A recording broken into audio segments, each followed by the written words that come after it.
Yeah, yeah, yeah, yeah. I was sleeping, had to wake up. Why? Every reason I can think of. God, till the day I keep the ink up. And my priorities. What's up, YouTube? Today, we'll be looking at disturbing TikToks that'll make you question reality. So without further ado, welcome to Adam Strain Reacts. Let's get her done. Your gut health is everything. When you're bringing in toxins and you mess up your gut, you also mess up your brain. This is why a lot of the times people say like, oh, I have a pain, in my stomach, or I have a weird feeling about somebody. Your gut is your second brain. So if you poison your gut, you poison your brain at the exact same time. So if you're bringing in seed oils, GMOs, pesticides, artificial flavors, artificial colors, all these different toxins, well, then your gut health is going to be all messed up. You add in Wi-Fi, Bluetooth, and 5G, guess what it does? It really destroys your gut lining. This is why they keep selling people all these goofy devices. That's pretty much what it does, because it messes with their gut health. Once you mess with the gut, you mess with the brain. Simultaneous. And then you can sell them for both. You can sell them a medicine for their gut and sell them a medicine for their brain. Then when that doesn't work, they'll try to resell you that. They'll put a neural link in the brain and say, we got that for you now too. Instead of just saying clean up your diet and stop putting toxins into your body. Pearl powder okay for pets? Yeah, we got a ton of pearl powder for pets, and we have a ton of pets on pearl powder. They just add it to their raw dog food or to their raw cat food or to even horse food. We've actually had a lot of people add it to their water for their horses.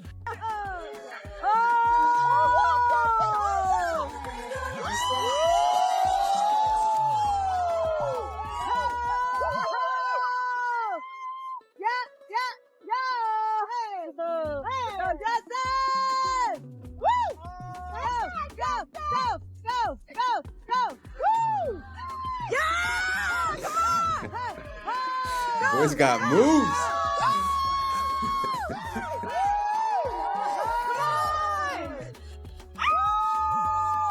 No one knows. No one knows. They're gonna get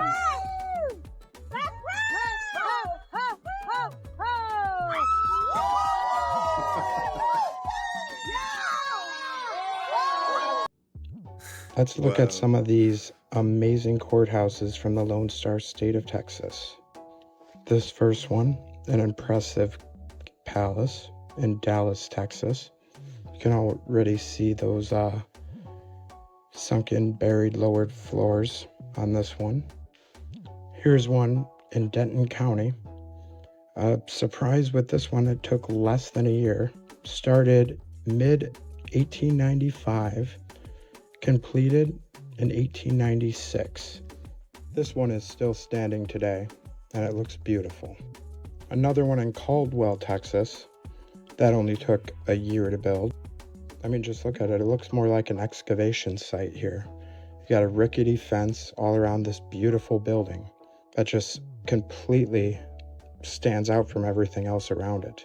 It's also worth noting in all these little towns you see, these populations, like this one, is 42,000 as of 2020. And they built this in under a year. Again, it's like all over Texas, all these counties built these massive courthouses, beautiful, same architecture, in less than a year's time, with tiny populations. Here's Waller County, Texas. Again, they're always just these beautiful buildings in empty fields. Here's Coryell, Texas's courthouse with a... This is how the Tartarians used to grow their food. Not only did they use sunlight and water, but they used sound and frequency and also electricity, electroculture. They used to use copper, and they would put that copper, they would coil it, and they would put it into the ground around some bamboo stick or something, and it would harness the energy from the atmosphere, electrify the soil, and it would grow their crops 3, 4, 5 times the amount that we can grow. And they would use sound, just like this, frequency, to grow their crops, because energy, frequency, and vibration is the key to the universe.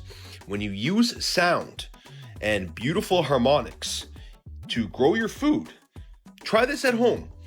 Put a speaker outside and play, beautiful 432 hertz music, grand symphony orchestra near your food, and you'll notice that your food, your crops, will grow immensely and beautifully, and it'll be very healthy. This was the key. This is what they hide from us, and this is what's coming back to light now. Peace and love. Just look at pictures. First off, I want to say that's he was saying this is how it used to be. Obviously, that AI footage of a train in the middle of a field with speakers attached to them has nothing to do with it. But what he was talking about, the copper, that, yeah, people already do it now. And also the frequency with the plants is something that has been proven, I believe. Well, me personally, I used to be in charge of some crops at one point, and I did a test and I put music on one of the crops and not on the other. And I did see a difference. Was it double or triple or 4 times? No, obviously not. But I did see a little difference that it had grown a little bit more. What do you guys think? Do you guys think that the power of sound has the potential to make things grow quicker? Or do you guys think it's all just hippy dippy stuff? That basically there's no evidence to this? Let me know down below, and let's keep on rocking. From the past for answers to questions like this. This was the Chicago Field Museum in 1921. Its supposed grand opening. Its grand opening after sitting abandoned since 1893, the narrative tells us, when this building, like over hundreds of others, were made in just 2 years' time and torn down just 6 months later, except for clearly this one, which they decided to keep around, abandoned and ruins for almost 50 years. But then just look at this pathway here.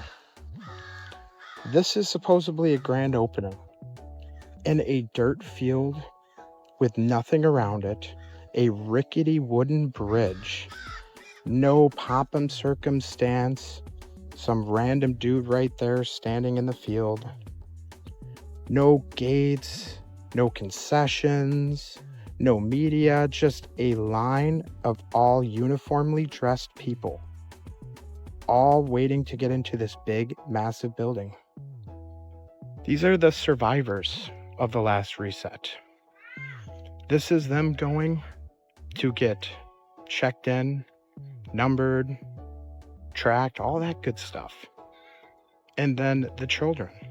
At around the same time, you had these odd I got to ask about the underground stuff again. So they say there's miles of underground tunnels. This is not even like, this is not speculating. They say they don't go that far, but they go miles. I mean, so the airport, I think they say is like 54 square miles, 33,000 square acres. So obviously just to go around the airport, it's miles.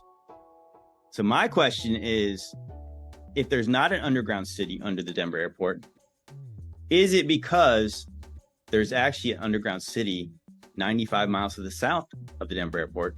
I'm talking about the Cheyenne Mountain Complex. A giant military facility tucked into a mountain. The top secret Cheyenne Mountain Complex in Colorado Springs can withstand a nuclear attack. It's like a mini underground city, an engineering marvel.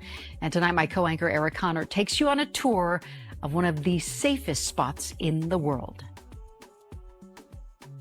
On the outside, it looks like your typical mountain, but inside is one of the most advanced military installations ever. We were designed for a nuclear blast. Stephen Rose is the deputy director for the Cheyenne Mountain Complex, which houses 13 Department of Defense agencies. He's bringing us inside the tunnels. These 2 doors, weighing 23 tons each, lead to 15 multi-story buildings. They're made of Navy-grade steel. And but you wouldn't tell it, that we try to normalize the feel of the mountain as you work here. At any given time, 150 to 300 people are working inside, tracking every threat to North America. It's like a mini city underground. The 5-acre site sits under a mile of granite and was built nearly 50 years ago. The main tunnel was designed in Soviet time frame, when Cold War, at the height of the Cold War, to allow any blast attack, to allow the blast to pass straight on through the mountain. So the buildings would ride on these springs and never touch the granite. They'd essentially bounce. The buildings rest on 1,500 of those giant springs, so even if an earthquake happened, the building would make it. All of the pipes are also built to withstand a blast. Water, sewage, anything going into these buildings actually has to flex with the bouncing as well. So that, because it doesn't really any good if the buildings survive, the people survive, but then you don't have the electricity of the communication lines to continue. That place sounds like it's ready for anything.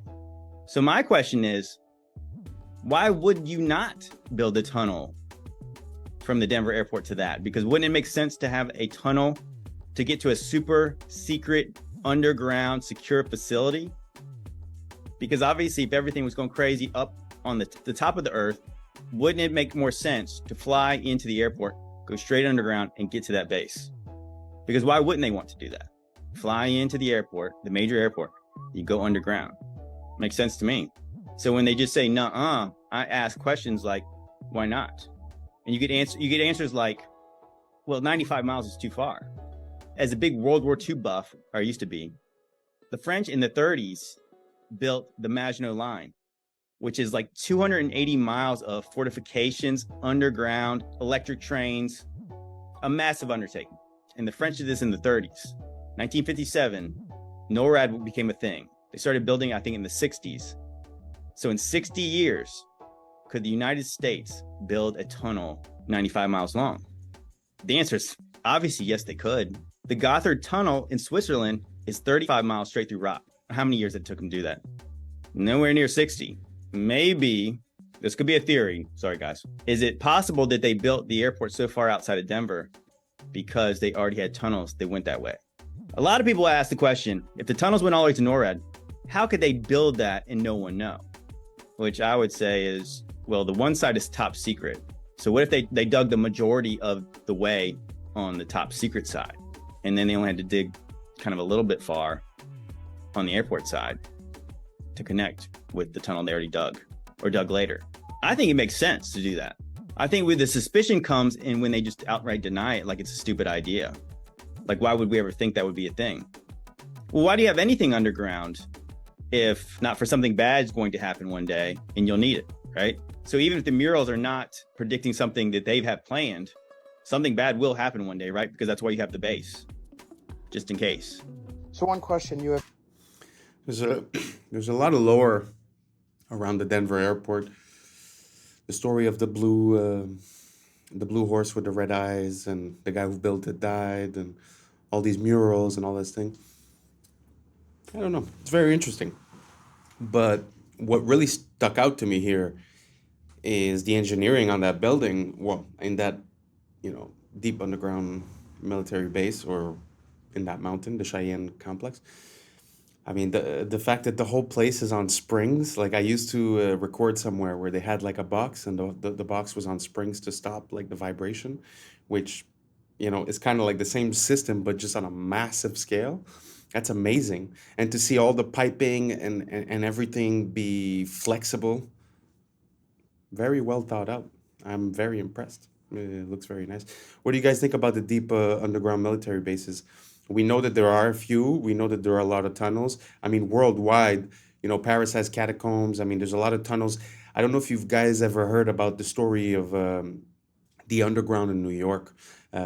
Basically, I'll put something in the next video regarding this, but it's like basically there's like levels and levels and levels and levels, but below New York. So it goes like electricity, water, steam, gas, trains, and it keeps on going.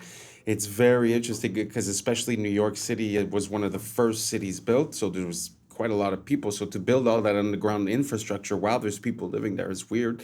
And just the capability of being able to do that. Like, I saw a video once of a guy who was just observing his life, but he was leaving the train, well, the metro, and it was the lowest line. So he's like, look, when I get out of the metro, I'm going up 1 flight of stairs, 2 flight of stairs, 3 flight of stairs, 4 flight of stairs. So basically that metro line was like 400 feet below, surface, ground level. So it's pretty impressive all around the world, the way we have all these underground structures. Do you think we built them all in the last 100 years, or do you guys think that they were there from way before? Maybe to I don't know. I can't even speculate. What do you guys think? Do you guys think that there's a lot of underground complexes under a lot of cities, or it's just once in a while, or it's just when the government decides? And do you guys think that these deep underground military bases are something good for us, bad for us, or it's just in case of emergency? What do you guys think? Let me know down below, and let's keep on rocking. Given me a lot is, how do these massive airships load from the front on these mooring stations? We'll just take a look at some of these pictures here. of the people walking in on those lowered ramps. And all these diagrams and images are available for free on my Telegram page, by the way. But most people just think of an airship's cabin as that. But if you look here, the inside is mostly hollow and quite a lot of space. So much so they even have elevators in some of them. And of course, no cruise would be complete without a top floor promenade, able to catch in all those awesome sights. Airships like the Hindenburg, for example, was able to carry over 1,000 passengers, with accommodations for all walks of life and all classes. And sure, though it doesn't beat the speed of a jet, it definitely beats the speed of boats, and get across the Atlantic in just about 2 days. And you can do it in style, without being crammed in a little tin can, having to wait for hours and hours at an airport. Whether it's long trips or short trips, rich or poor, there was space for all. Even had several kitchens on board, so you can catch a nice meal and a beautiful view. And I always have to show off this awesome map of the Hindenburg. Spot the underwater landmasses there.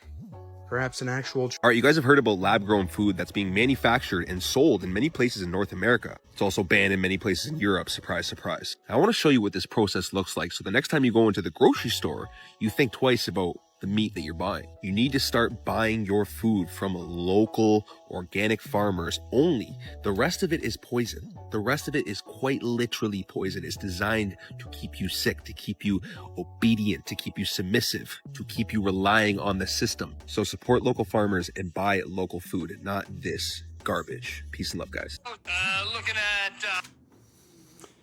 No, I am a categoric no on lab-grown meat and lab-grown food in itself.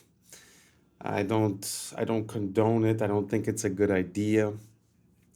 And the thing is, if I'm not mistaken, they passed a law making it legal. I mean, when you look at these chains like Wendy's and McDonald's and Burger King, I mean, they pass through so much meat per day, or Costco or Walmart or Sam's Club. They pass so much meat per day.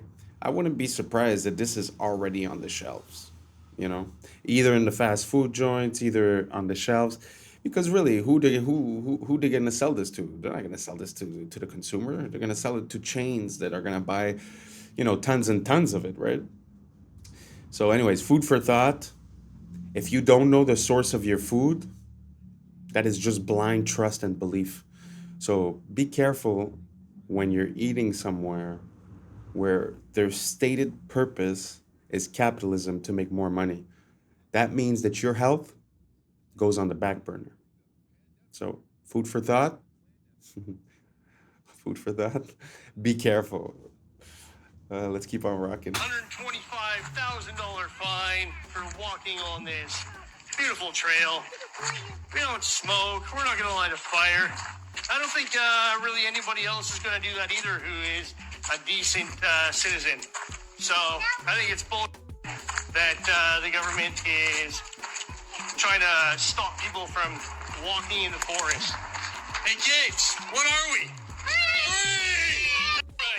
Yeah, if you guys didn't know this, the government of Canada has made it illegal for Nova Scotians to go for a walk in the forest because they're trying to fight climate change and these fires, even though the real ones know that it's them who are causing the fires, not the people. People are literally getting fined $25,000 plus to walk in the forest. Now, if this doesn't scream absolute tyranny to you guys, then I don't know what does. We've been warning you for a long time. They've been prepping us with the lockdowns in 2020 and all this stuff, and now climate change and climate lockdowns. This is the first step. This is how they prep the population. Now, I love that first video because all we need to do is come together as the people and stand up to these tyrannical governments. Just like many of us did during the pandemic, aka the plandemic, and we just said no. We did not comply. We did not put our masks on. We did not get experimental jabs. We traveled freely. We did whatever the fuck we wanted to because that's our birthright. Now, if you think for 1 second that the government has your best interests in mind, you are completely asleep and indoctrinated. It's time to wake the fuck up. Peace and love. Listen, man. Yeah, I've heard about that. It's very sad, and I could tell you that the state of Canada has been ever changing in the past at least 10 years, but let's say 15. And like for an example, they passed a law recently where on social media you're not allowed to talk about news. So anything that has to do with what's going on in the country or outside, you're not allowed to watch if you live in Canada. So basically what they're trying to do is to redirect people towards the accepted official news sources. Now, this is another thing where they're trying to limit where you go, trying to saying that the parks, but then again, who's paying for the national parks? It's a taxpayer, right? So the fact that they're going to say, okay, we're going to give you $25,000 fine because you're going into a park, I mean, there's no way I could get behind that. There's no way. So I don't know, man. If you guys can help out the people from Canada just by making this a bit more obvious and sharing the message and showing how ridiculous this is and showing moral outrage, who knows? We might be able to make a change. You know what I'm saying? But anyways, all that to say, very sad state of affairs in Canada right now. They need your help. Let's keep on rocking. Some mango drink. You know, this is probably healthy, but let's see what they have in here. Water, mango pure, high fructose corn syrup, modifying cornstarch, citric acid. This is not mango juice. This is literally a man-made juice that's gonna taste good, and it's gonna have chemicals that is gonna make your brain physically addicted because it has chemicals that have been designed in a lab over years and years of experience to program the mind of the people to be addicted to these foods, and that's why so many people are obese and overweight.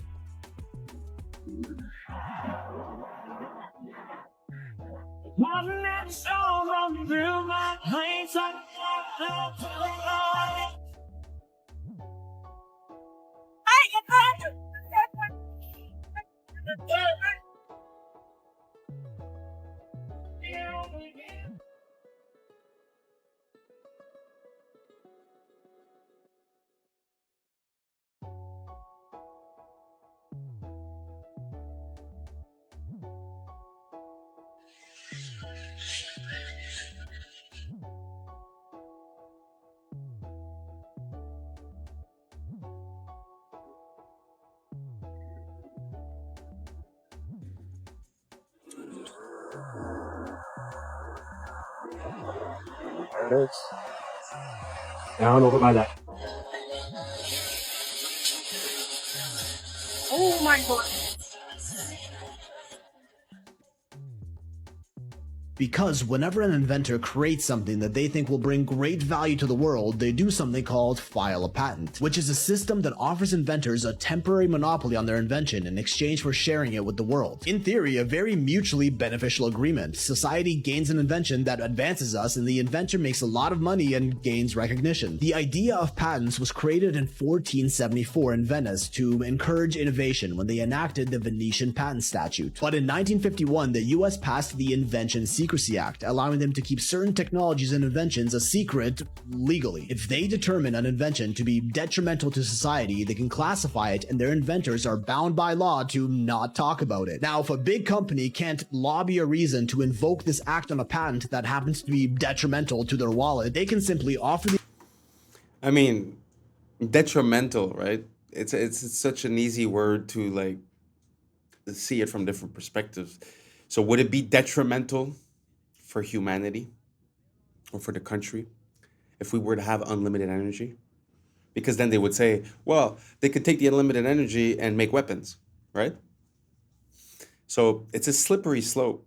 It's like the whole time that we've been in the wars and all this, and they always use the same argument.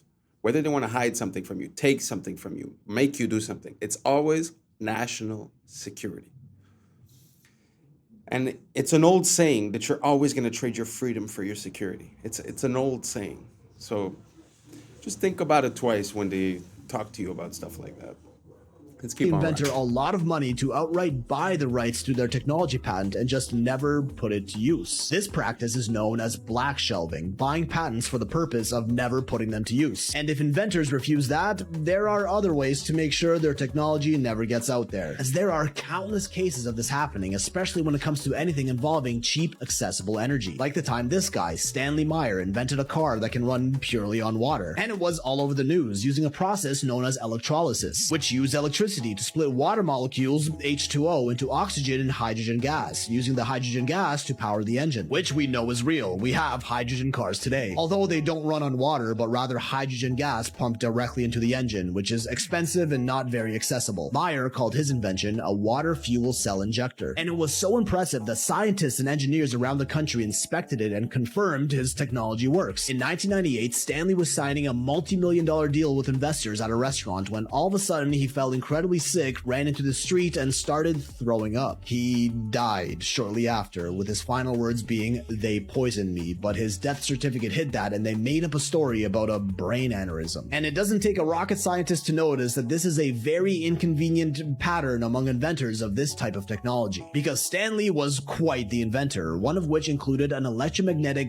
toroid-shaped device that was hit with a national security order, a torus that emits a toroidal energy field, essentially an energy donut, or a rodent coil, another controversial topic of many online free energy theories. A device that harnesses the unique properties of toroidal fields to create energy through a system called vortex-based mathematics, a 9-digit pattern that's also the foundation of that whole 369 thing that Nikola Tesla claimed to hold the key to understanding the universe, that appears to create energy in a closed system with near 100% efficiency, breaking the first 2 laws of thermodynamics, the thought of which makes physicists cry, who insist it's physically impossible. But this concept was replicated in tests like mathematicians Marco Rodin's rodent coil and Victor Schoberger's vortex machine. Even NASA briefly experimented with an engine called the M-Drive, which used similar principles to produce energy and was quickly deemed pseudoscience and shut down. Now, Stanley Meyer's device didn't run on gas, electricity, or even water. It ran on nothing. Exactly where we find those quantum vacuum fluctuations, zero-point energy. Drawing energy from the zero-point field, Nikola Tesla and other scientists of our past call this field the ether, a layer beyond our dimension that we can't exactly see but can still interact with, exactly what quantum mechanics is slowly beginning to prove. Ether was even officially listed as a 5th element in our education systems for centuries, and is also how the rumored Tartarian Empire, the Egyptians, Atlantis, and other advanced ancient cultures of our past are said to have drawn energy from the sky by extracting it from the ether that exists all around us, the zero-point energy field. But by the 1920s, scientists were forced to reject the notion of ether, conforming to the regular 4 elements as we know today. As we know, Tesla himself even tried experimenting with and bringing this technology into the modern world, but was also silenced from doing so. Let's hope I'm not next on their hit list. Here's the craziest thing about Bill Clinton. So he goes to Princeton, instantly gets an SA charge, if you know what I'm talking about, the SA charge, right? So you study these guys, they have that thing that happens early on in their life, so now they got something they can control you with. Yeah, especially when you're younger, more vulnerable, and it's like, listen, we'll promise you all these things. Just be our puppet, do what we need you to do, pull the right triggers, and we'll take care of you. So the investigation of the JFK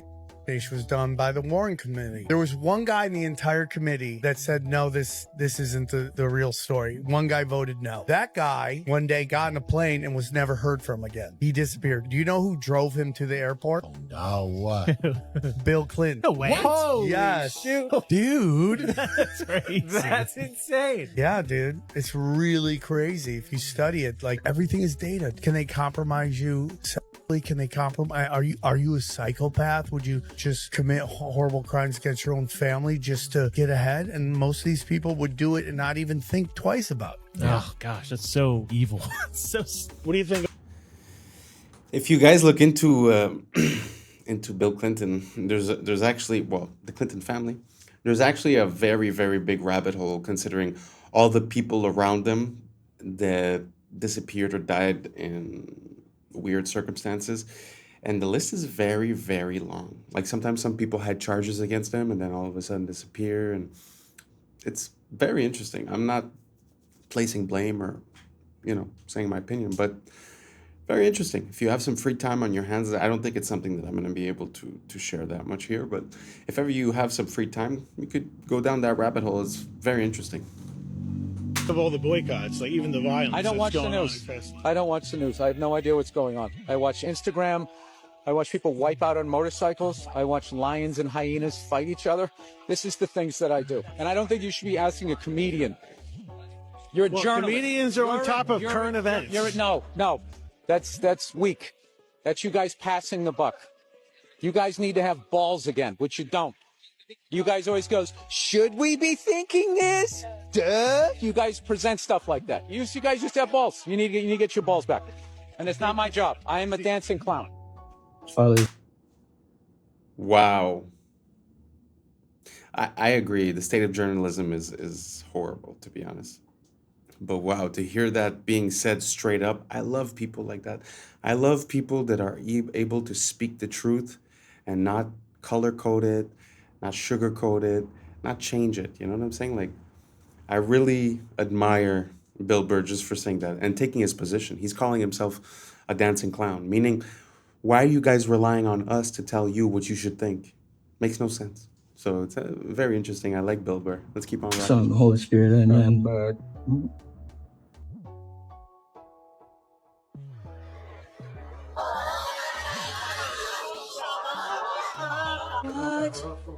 What roof? Over there. Oh my gosh. Right there, look.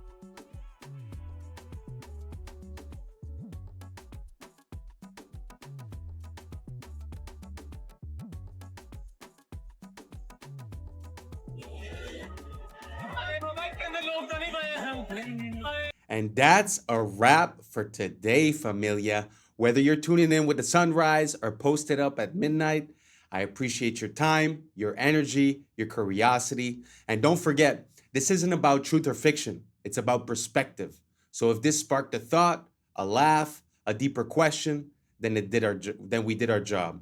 Drop your thoughts in the comments. Keep the convo alive. Like, subscribe, and don't forget to hit that bell if you're riding a wave, because we're just getting started. Until next time, stay grounded, stay weird, stay critical. I'm Adam Strain, and this has been Adam Strain Reacts. Peace. I don't know what y'all think, but now's the time for us to link up. Really think we on the brink of making a change from living this strange. Living this strange.